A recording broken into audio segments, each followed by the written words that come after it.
Tenemos un versículo que nos gusta repasar, que nos gusta que lo aprendamos si es posible. Esta vez está en el libro de Hebreos, capítulo 9, versículo 28. Usted lo puede ver directamente desde la pantalla.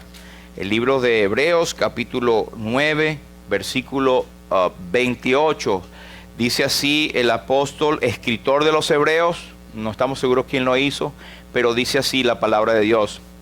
Así también Cristo fue ofrecido una sola vez para llevar los pecados. Hermanos, les pido que lo leamos todos, por favor, y pueden ponerse de pie si les place, por favor, como siempre, por reverencia a la palabra de Dios. Vamos a leerlo todos.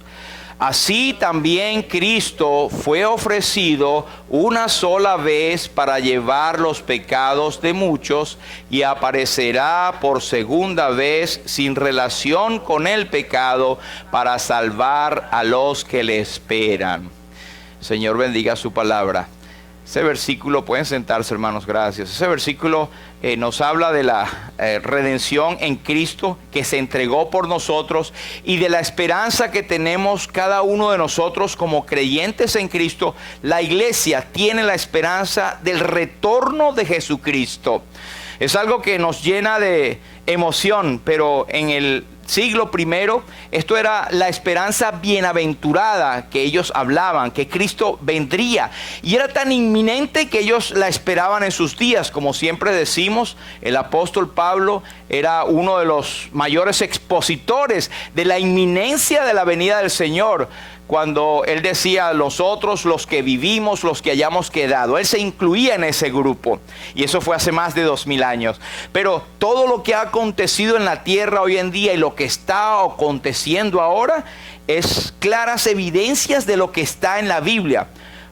Usted lee cualquier parte de la Biblia, en Mateo 24, en Primera de Timoteo, en Primera de Pedro y Romanos, por ejemplo, capítulo 1, y parece que estuviera leyendo las noticias de hoy. Cómo la perversidad, cómo el pecado y el desenfreno han llevado a la humanidad a que se pierdan los valores.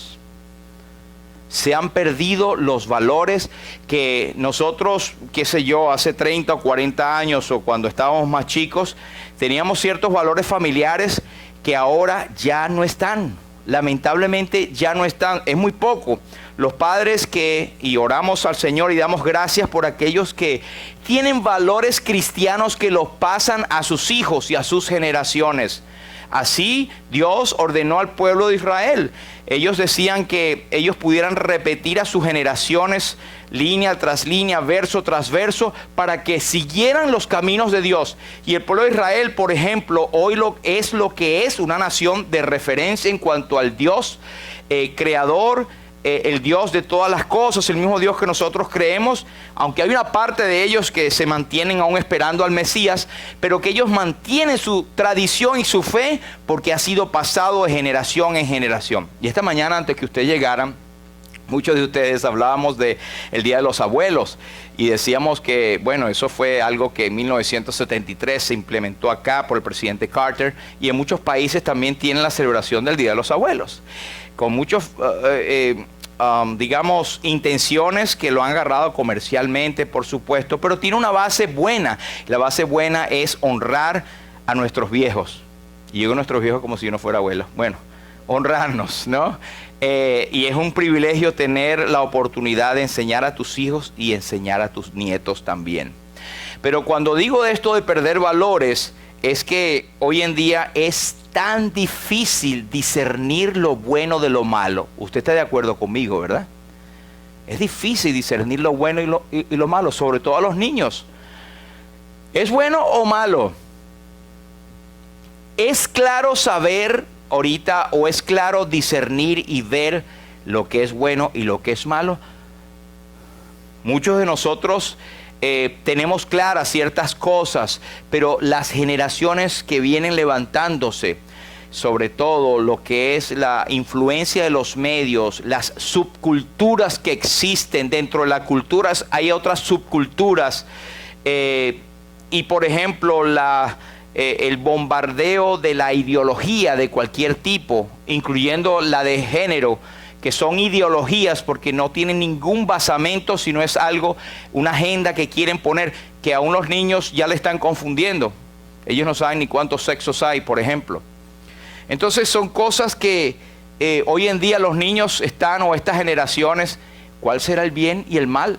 Y nos hace recordar que cuando Dios puso a Adán y Eva en el huerto del Edén, ¿se acuerdan de uno de los árboles?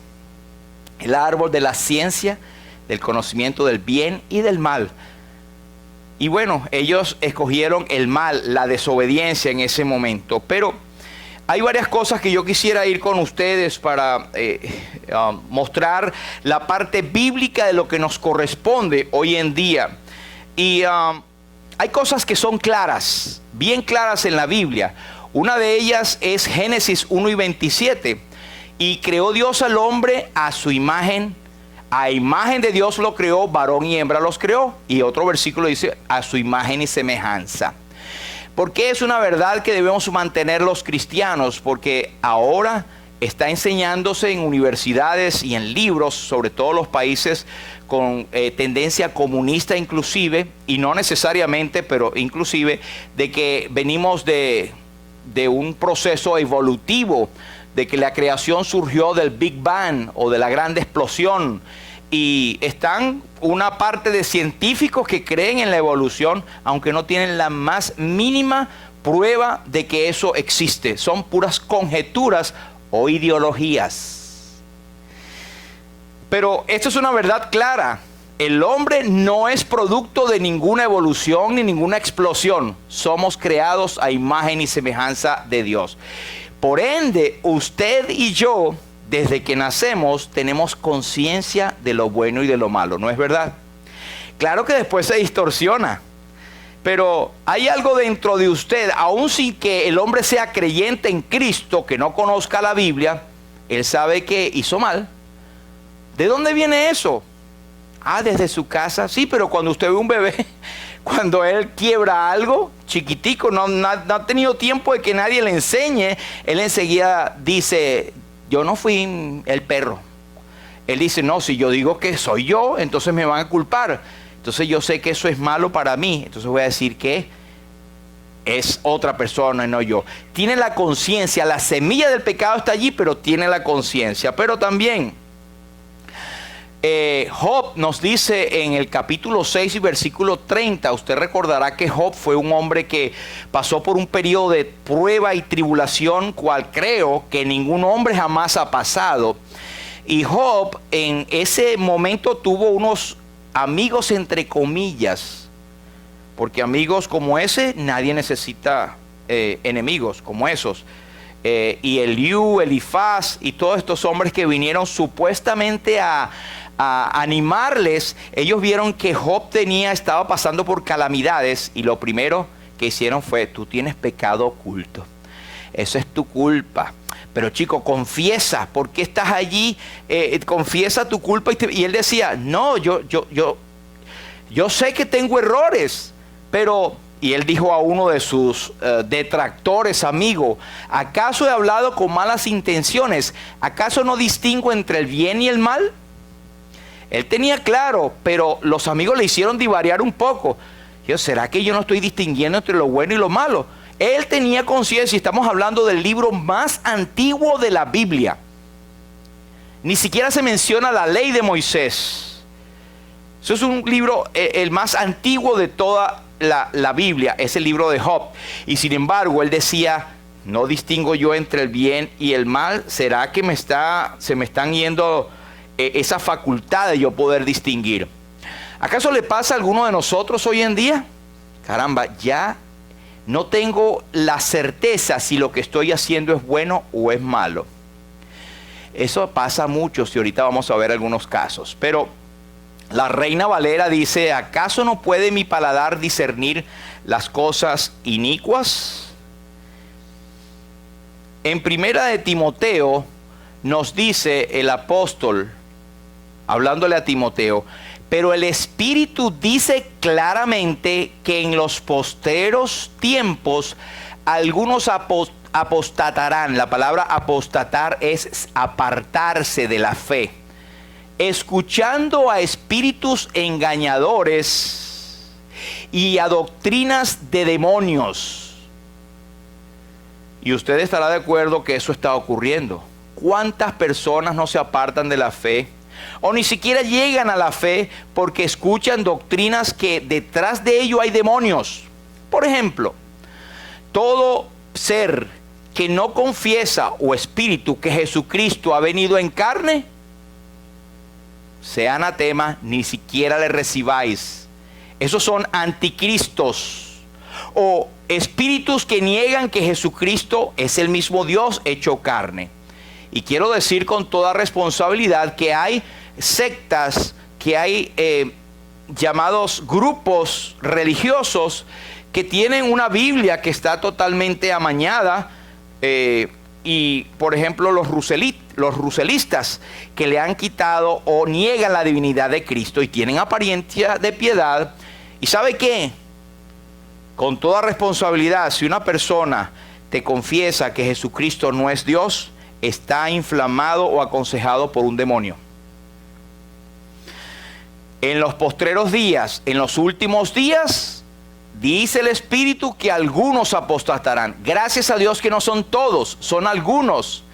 Pero fíjense lo que dice el versículo 2, en el cual quiero hacer énfasis. Por la hipocresía de mentirosos que, teniendo cauterizada la conciencia, y hay otra parte que el versículo sigue, pero quiero hacer notar que por la hipocresía de mentirosos, es decir, mentiroso es aquel que constantemente está volteando la verdad por decir lo opuesto, y cuando eso ocurre, lo hablamos el viernes, hay espíritus burladores que se apoderan de la voluntad de esa persona para que siga pecando y siga mintiendo. En la ciencia le llamas los mitómanos. Ese es un defecto o una perturbación psicológica. Para mí eso es un demonio que tiene, porque no se ha entregado a la verdad. Jesucristo dijo: yo soy el camino y la verdad y la vida, y nadie viene al Padre si no es por mí.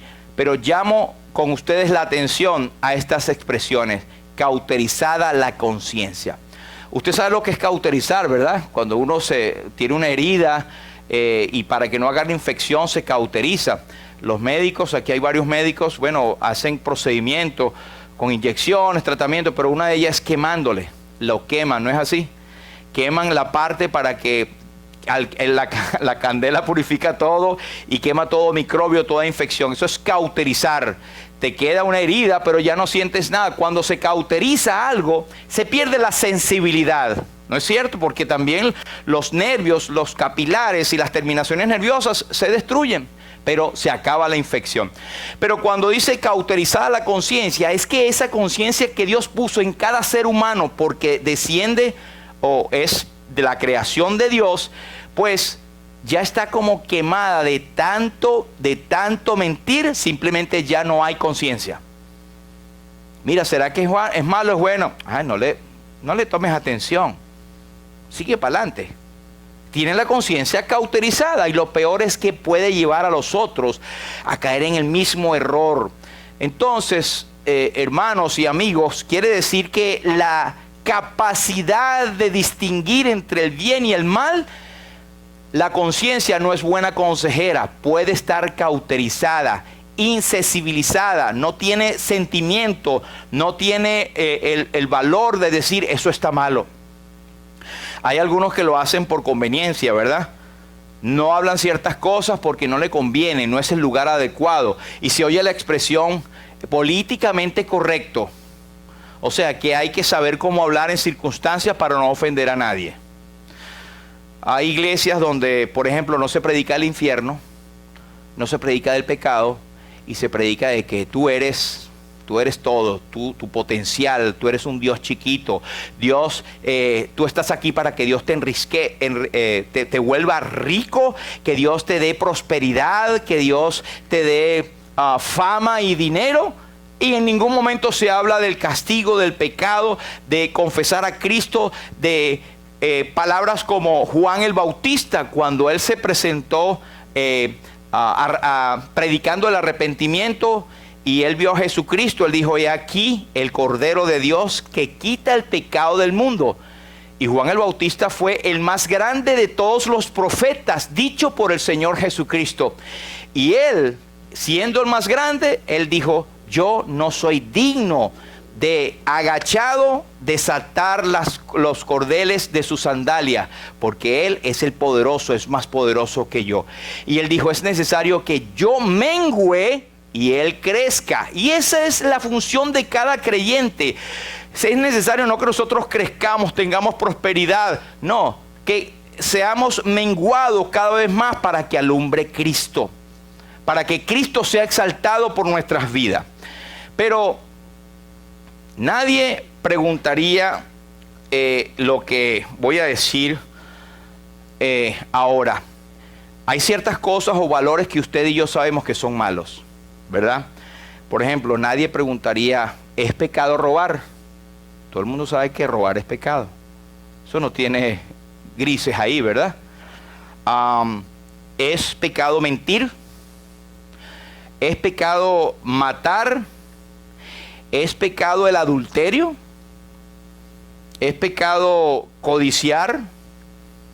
Y fíjense que allí está entrando Satanás de tal manera que usted lo ve en las películas. O en los que hay algunos ven también novelas o algo así. ¿Qué es la infidelidad? Es algo como que hay un pequeño desliz. Y se ve en la vida diaria.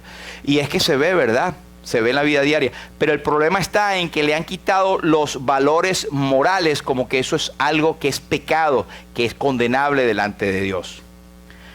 Así que hay otras cosas que son menos claras. Y les voy a preguntar a usted, por ejemplo, ¿es pecado reírse de alguien? Usted dirá, bueno, depende, ¿verdad? Si es un payaso que está ahí para que uno se ría, sí, está bien. O alguien que está echando un chiste. Pero en términos generales hay que ver el contexto para poder saber si eso es malo o bueno. Si tú te ríes de alguien que tiene un defecto físico, eso no solamente es pecado, es despreciable, ¿cierto? O reírte de alguien porque no supo decir una cosa en un momento dado, eso es de verdad, demuestra tu poca educación, pero también es pecado. Otra cosa que no sería ni blanco ni negro, ¿es bueno o es malo oír música mundana? Y qué sé yo, un buen merengue, ¿verdad? Que usted escuche, una balada, una salsa, no sé, a los que les gustan mucho. Los dominicanos son expertos en las bachatas, ¿verdad? Los venezolanos en la salsa. Por cierto, el mayor expositor de la salsa latinoamericana es un venezolano, Oscar de León, y él le dicen, bien bonito, le dicen el diablo de la salsa. Entonces, para que usted vea por dónde es la cosa. Pero no necesariamente es que es pecado, pero hay que ver el contexto, ¿verdad? En muchas iglesias inmediatamente te dirían que es pecado, es condenable. Pero hay que verlo, hay que ver el contexto. Hay extremos que hay algunas iglesias que se lanzan totalmente a satanizar y a demonizar todo. Y hay otros que son tan ligeros que pueden hacer de todo porque no es pecado. Hay que buscar un balance. Pero otra, por ejemplo, ¿es pecado comer chicharrón? ¿Es pecado comerse, qué sé yo, la sangre que le llaman morcilla? Morcilla, ¿qué se llama, verdad?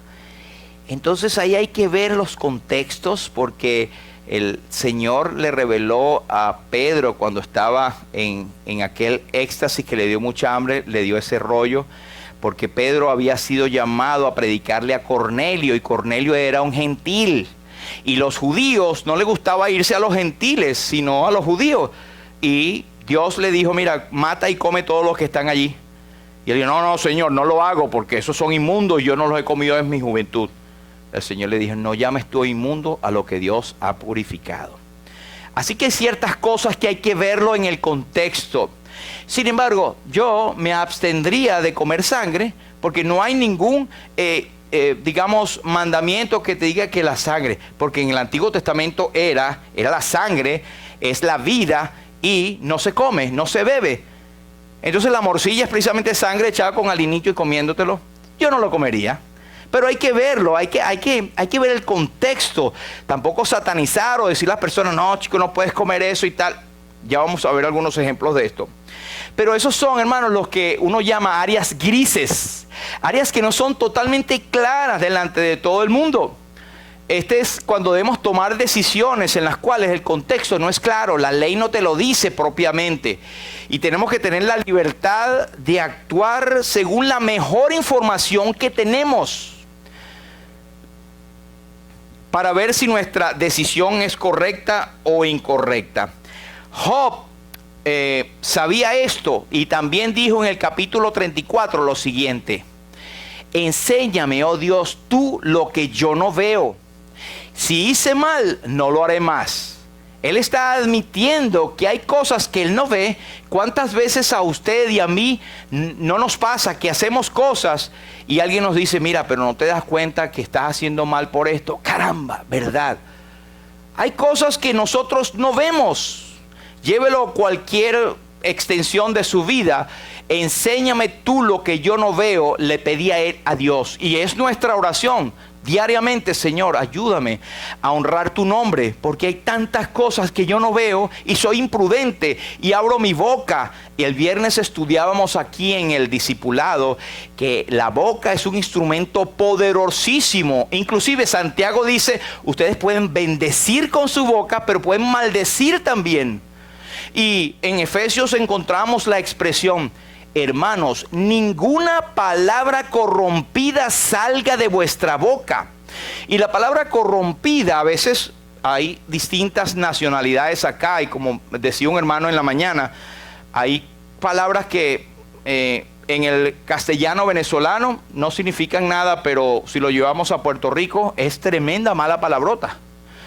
O viceversa, cualquier cosita que se digan pueden afectar a otros. Por eso hay que saber el contexto.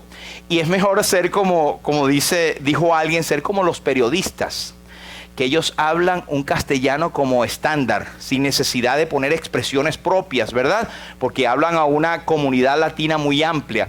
Eso es solamente una referencia, pero lo que quiero decir es que nosotros con nuestra boca decimos cosas que no vemos, que no entendemos.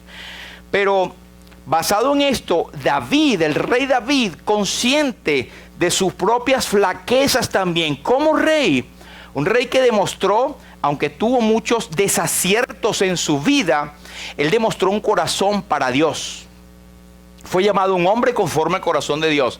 Y él tenía la humildad, aunque era rey, él decía, aquí se hace lo que yo digo. Cierto, como algunos dicen en sus casas, en mi casa mando yo. Sí, mi amor, dime lo que tú quieras. El rey David decía, enséñame a hacer tu voluntad, porque tú eres mi Dios. Seamos lo suficientemente humildes para saber que no nos las sabemos todas, valga la redundancia. Y él decía, a pesar de que era un monarca poderosísimo, él decía, Señor, enséñame a hacer tu voluntad. Y uno decía, pero la voluntad está ahí escrita, está puesta en la palabra, en la ley, en ese entonces. Pero él decía, Señor, enséñamela, porque con todo y que me has dado sabiduría. Él fue llamado el dulce cantor de Israel, él componía salmos. Una gran mayoría de los salmos fueron escritas por el rey David. Él decía, Señor, enséñame a hacer tu voluntad, porque, bueno, da una razón, porque tú eres mi Dios. En otras palabras, tú eres mi Dios y yo no sigo a hombres. En estos días hablábamos, no recuerdo con quién, pero decíamos que tú tienes que obedecer las leyes, ¿verdad? No que, por ejemplo, por decirle algo, y esto es un tema un poco escabroso, pero bueno, agarro la responsabilidad, acerca del COVID. Si las autoridades dicen que te tienes que poner una máscara porque eso han comprobado científicamente que no, aunque después dijeron que no, que más bien te quita el oxígeno, bueno, pero en el momento tú trabajaste con la mejor luz que tenías, obedeciendo las autoridades que por Dios habían sido establecidas. Cuando una autoridad te dice a ti, no te reúnas en una iglesia, como le pasó a una iglesia en California, ¿verdad? No se reúnan. ¿Por qué? Por el COVID, no se puede haber tanta gente. Ok, pero alrededor de la ciudad daban permiso para reunirse en discotecas y en grandes clubes, sin ninguna restricción.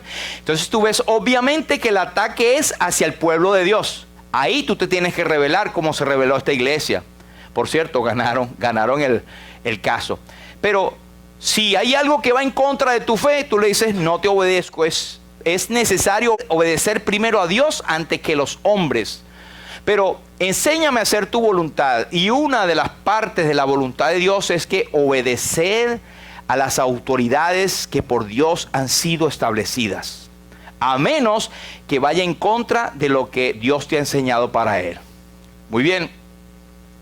Otra parte que me llama mucho la atención, fue el rey David también, él escribe, porque contigo, hablando de Dios, está el manantial de la vida.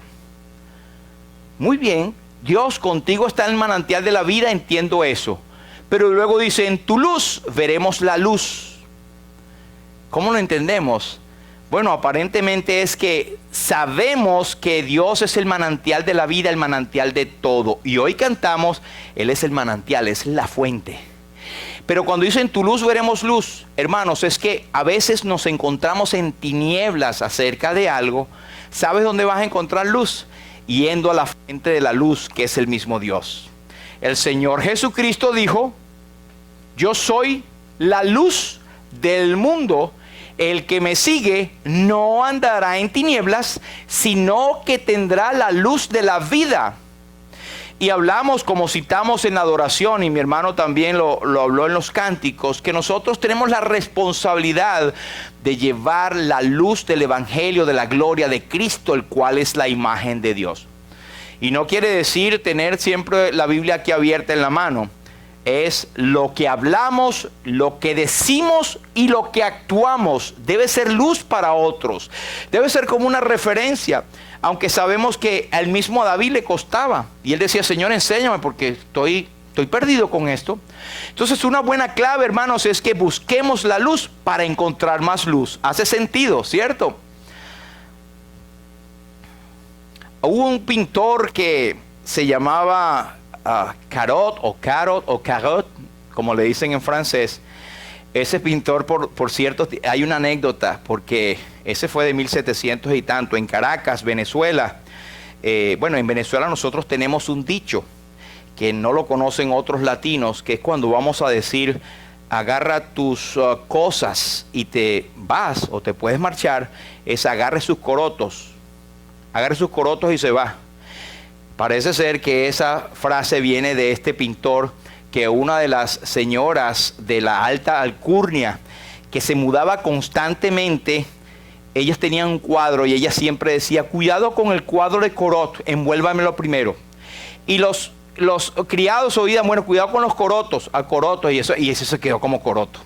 Este señor Coroto, él dijo lo siguiente, él dijo algo que nos llama muchísimo la atención, y es que él alguna vez dijo, cuando yo estoy enfrente de mis pinturas, me siento contento, pero cuando yo llevo mis pinturas porque él pintaba paisajes hermosamente, llevo mis pinturas al paisaje, me enfado conmigo mismo.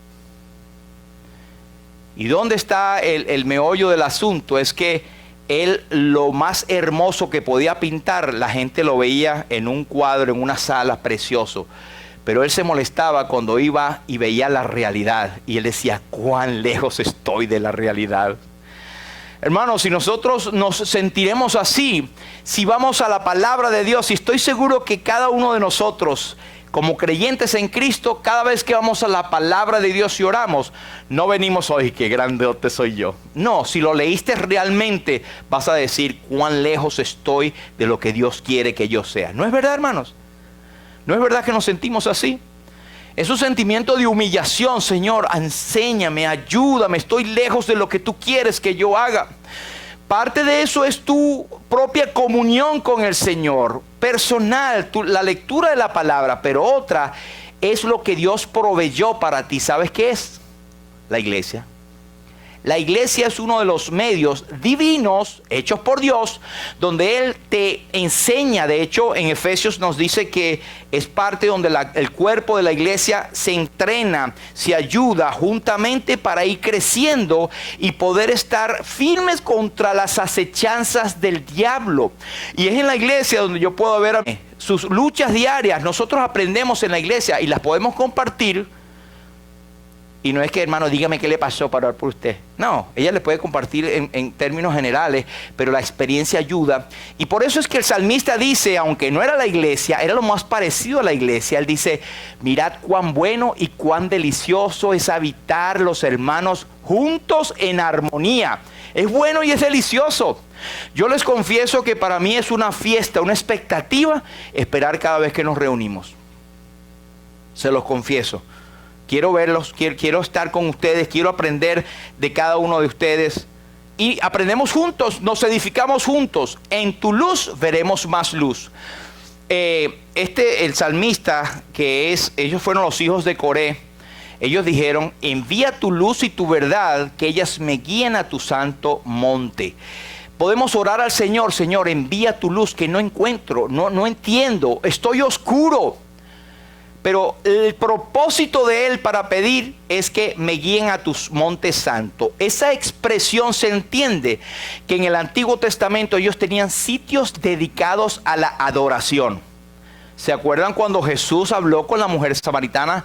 Ella le dijo, Señor, mis padres adoraron en este monte, pero ahora ustedes dicen que es en Jerusalén, etc. El Señor, mire, la hora viene y la hora es cuando los verdaderos adoradores adorarán al Padre en espíritu y en verdad. En cualquier lugar nosotros somos templos del Espíritu Santo. Y usted en su casa, en su carro, en la montaña, en el bosque, en cualquier confín de la tierra, usted puede adorar a Dios en cualquier lugar. Es una bendición. Porque tiene a Cristo y tiene al Espíritu Santo. Pero Él ha diseñado la iglesia para que nos unamos y haya una congregación que adore junto al Señor. Esto es precioso. El Señor está aquí presente. Pero entonces Él dice que me lleguen al lugar donde tú habitas. Entendamos otra vez el contexto. Él tenía que ir a un sitio. Nosotros en nuestro propio hogar, en nuestra propia intimidad podemos adorar. Pero tenemos iglesias en todos lados donde podemos, claro, tenemos que ver las iglesias bíblicas, ¿cierto? Fíjense, el versículo 4 dice, allí iré al altar de Dios, Dios mismo, la fuente de toda mi alegría, te alabaré con mi arpa, oh Dios, mi Dios. Esto es de un alma que está en comunión con Dios, que está alegre por la salvación. Hermanos, y si nosotros no estamos alegres por nuestra salvación, algo está ocurriendo.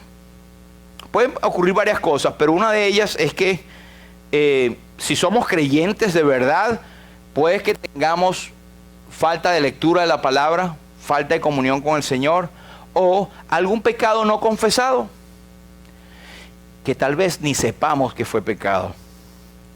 Pero el Espíritu Santo fue enviado para redarguirnos. Esa palabra es dominical para muchos, ¿verdad? Redarguir quiere decir que el Espíritu Santo va y te hace sentir, te hace conocer que estás en pecado. Cuando una persona va a entregar su vida a Cristo, justo antes el Espíritu Santo ha hecho una obra que hace decir, soy pecador. De hecho, cuando usted está hablando con una persona ayudándola a que llegue a los pies del Señor, usted debe preguntar, ¿tú crees que eres pecador? Si la persona me dice, no, realmente no, yo le voy a seguir orando por ti porque nadie va a comer si no tiene hambre. Nadie va a venir al Salvador si no sabes que necesita ser salvado. Nadie va a decir que yo necesito perdón de mis pecados si no reconoce que es un pecador perdido. Amén. Es así. Tú eres el Dios, la fuente de toda mi alegría. Te alabaré con mi arpa, oh Dios, mi Dios. Ahora, hermanos, hay lo que se llama entonces guías claras, que son bien claritas, valga la redundancia, que Dios muestra las cosas. En su palabra muestra declaraciones que no tienen lugar a dudas. Pero hay otras que son como que, ¿dónde lo encuentro? ¿Cómo encuentro más de esto? Y de eso se trata la vida cristiana. Por eso es que uno va creciendo, uno va aprendiendo. la guía clara son absolutos divinos. Y también hay las áreas grises. Áreas grises es que no es ni blanco ni negro, ni claro ni oscuro, está en el medio. Y existen, sí existen, hermanos. Voy a hablar de algunos que son claritos si usted las sabe. Génesis 1:1, en el principio creó Dios los cielos y la tierra. Es absolutamente cierto que Dios creó todo lo que hay y que no es producto de un Big Bang, ni una evolución, ni una partícula que se unió con esta y al final vino a ser un cuerpo inteligente. Eso no cabe en la mente, pues, de los científicos ateos, que están lejos de Dios y que prefieren creer. Si hace falta, alguien dijo una vez, hace falta más fe para creer en la evolución y en el Big Bang que para creer lo que Dios dice en su palabra. Otra, por cuanto todos pecaron y están destituidos de la gloria de Dios. Está clarísimo que todos hemos pecado y estamos destituidos de la gloria de Dios. Eclesiastés 7:20 dice, ciertamente no hay hombre justo en la tierra que haga el bien y nunca peque. No existe. Ahora, para ti, para mí como creyentes es claro, ¿verdad? No, eso está clarísimo. Y cuando dice destituidos de la gloria de Dios, es que si tú permaneces en esa condición que Dios describe, pues vamos a ver el otro statement, la otra declaración. El Señor Jesucristo le dijo a los religiosos de aquel entonces, los que tenían la aparente verdad de Dios, le dijo, serpientes, generación de víboras, ¿cómo escaparéis de la condenación del infierno? Es decir, que los conocimientos religiosos que puedas tener no te salvan. Ellos eran hipócritas porque ellos sencillamente exigían y ponían cargas a los demás que ellos no podían cumplir. Ellos eran hipócritas. Jesús les llamó sepulcros blanqueados. Ellos conocían las escrituras, pero negaban la eficacia y el poder de ellas. Ellos sabían que Dios había prometido un Mesías y lo tenían enfrente y lo rechazaban, se burlaban y buscaban cómo matarlo. Y Dios, Jesucristo, habló del infierno, la condenación del infierno. Y debemos decir, hermanos, que el infierno es un lugar que está establecido para Satanás y sus seguidores. El infierno existe. Y es para todo pecador o pecadora que no se arrepiente y llega a conocer a Cristo como Señor y Salvador. Le espera una condenación eterna. Hay muchísimos, por supuesto, versículos que hablan del infierno. Hay unas doctrinas o iglesias que niegan la existencia del infierno. Otra vez, ¿sabe de quién son inspirados? El mismo Satanás. Porque esto es la base del evangelio, la condenación, ¿sabe? El evangelio es salvación y es condenación. Yo pensaba que el evangelio era nada más salvación. No, el evangelio dice, el que cree en el Hijo tiene vida eterna. Pero el que rehúsa creer en el Hijo no verá la vida, sino que la ira de Dios está sobre él. Es infierno y es cielo. Es salvación y es condenación. ¿Cómo entonces escaparemos de la condenación? Otra verdad absoluta. Hechos 4:12. Nosotros creemos en solo Jesús, ¿verdad? Como el Salvador. Y Lucas escribió y dijo, y en ningún otro hay salvación, porque no hay otro nombre debajo del cielo dado a los hombres en que podamos ser salvos. Solo Jesucristo salva. Amén. Eso es una verdad absoluta. Y la mayoría de los que estamos aquí, si no todos, la sabemos, porque somos salvos por ese mensaje. Amén. Ahora, usted sabe por qué nosotros a veces no entendemos ciertas verdades. Hebreos 5:13 nos dice, pero todos los que se alimentan de leche son inexpertos en la palabra de justicia, porque son como niños. No sé si decir desafortunadamente o naturalmente, hay creyentes que son nuevos creyentes, que simplemente tienen que comer, no pueden comer comida sólida. Estoy hablando en punto figurativo. No pueden meterse, vamos a estudiar Apocalipsis, vamos a estudiar las 7 fiestas de Jehová, vamos a estudiar las dispensaciones, vamos a estudiar, no, la teología profunda. Tienen que empezar por lo más sencillo. Y dice el 14, mire, muy importante, el alimento sólido es para los que ya han alcanzado madurez. Para los que pueden discernir entre el bien y el mal. O sea, tenemos o tienen ustedes, que son más maduros que yo, la capacidad de entender y diferenciar qué es lo bueno y qué es lo malo. ¿Por qué? Porque han ejercitado su capacidad de tomar decisiones. Eso está en Hebreos 5, 13 y 14. Usted después puede ver estos mensajes por la red y puede tomar notas si usted quiere sacarle más provecho de lo que le hemos sacado acá. Todos sabemos que hay cosas que glorifican a Dios, ¿verdad? Ir al culto, levantar las manos, tener una vida entregada a Dios, ir a las misiones, predicar el evangelio, eso glorifica a Dios. Pero hay cosas que le desagradan, tú sabes. Ahí es donde a veces fallamos. Hay cosas que desagradamos a Dios y a veces no estamos al cabo de saberlo. El apóstol Pablo dice, por ejemplo, yo pues preso en el Señor os ruego que andéis como es digno de la vocación con que fuisteis llamados. ¿Cómo se come eso?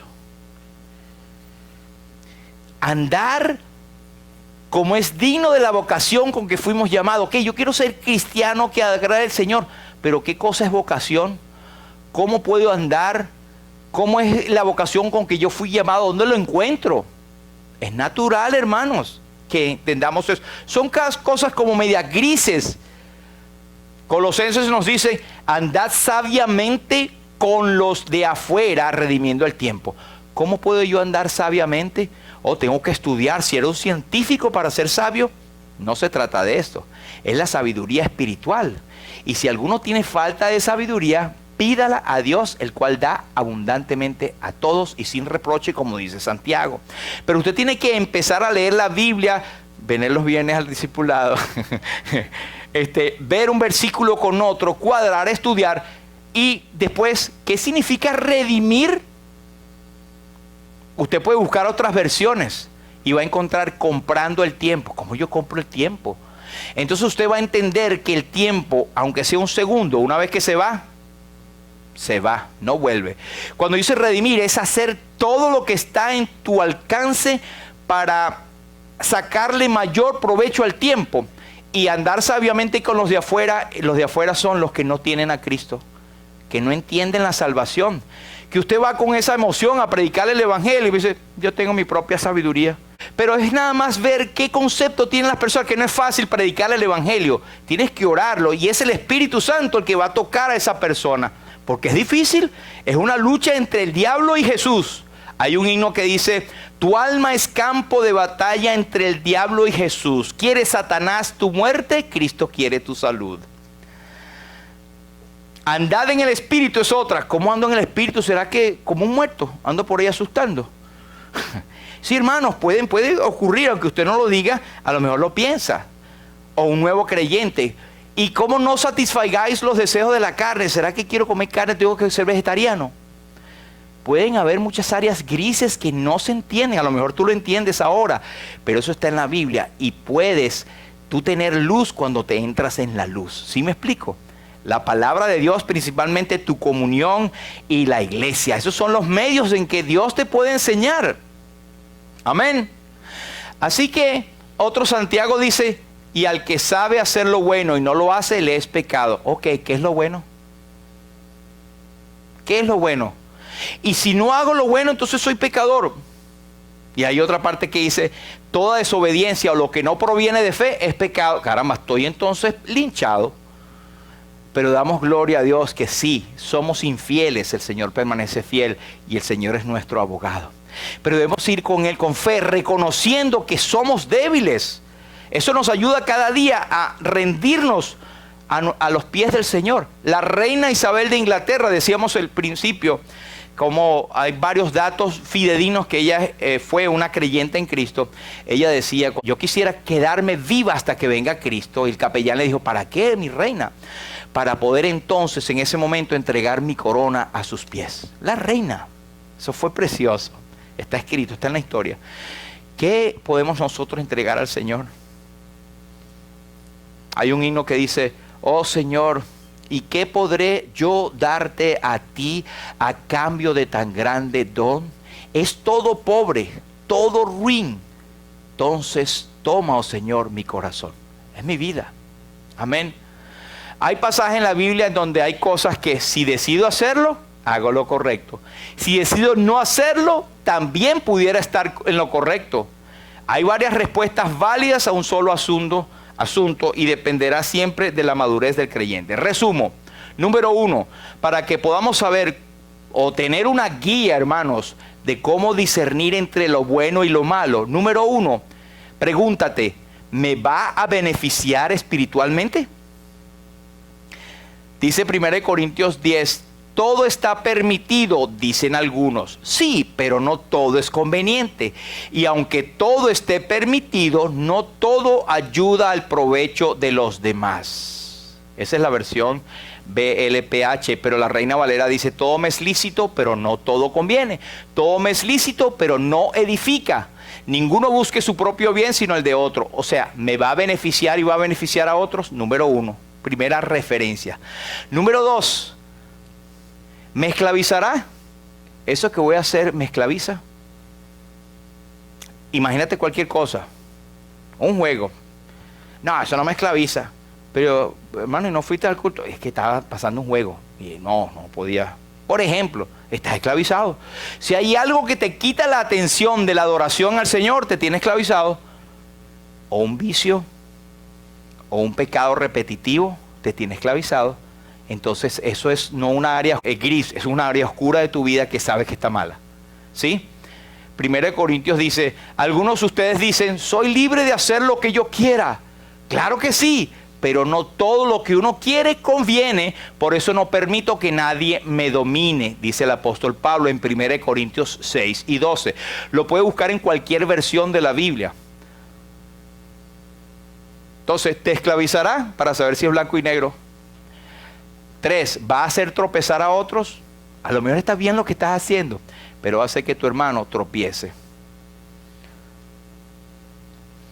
Si yo me tomo un vino después de una buena cena, o los españoles, conozco un buen pastor amigo mío que como buen español, un buen vinito después, pero veo un hermano recién convertido donde le ha enseñado que no, ni lo huelas porque te emborrachas y un hermano que ha tenido problemas de eso, hermano, no lo hagas. Aunque sea tu costumbre y sabes que eso es bien y tal, no lo hagas, abstente. ¿Por qué? ¿Por ti? No, por causa de tu hermano. Entonces eso es lo que dice, pero lo que comemos no nos acerca a Dios. No somos mejores por comer ni peores por no comer. Sin embargo, tengan cuidado de que su libertad no se convierta en motivo de tropiezo para los débiles. Ese es 1 Corintios 8 y 8. ¿Hará tropezar a otros? Pensemos en los demás.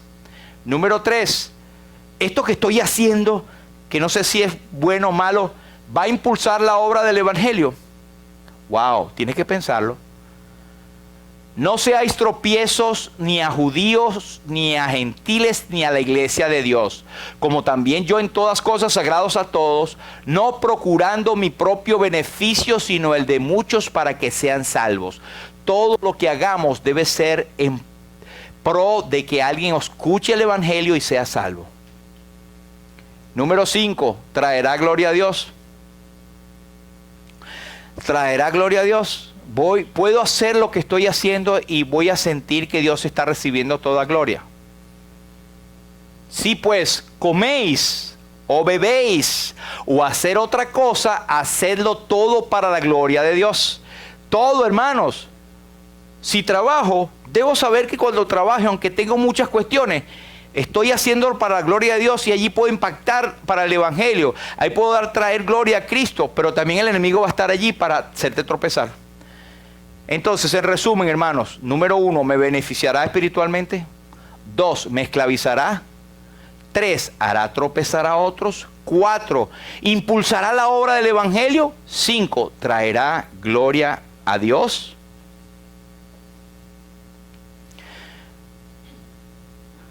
Pero el que tiene dudas en cuanto a lo que come se condena porque no lo hace por convicción, y todo lo que no se hace por convicción es pecado. Tienes que estar convencido por la palabra de Dios que vas a traer gloria a Dios lo que estás haciendo. Amén.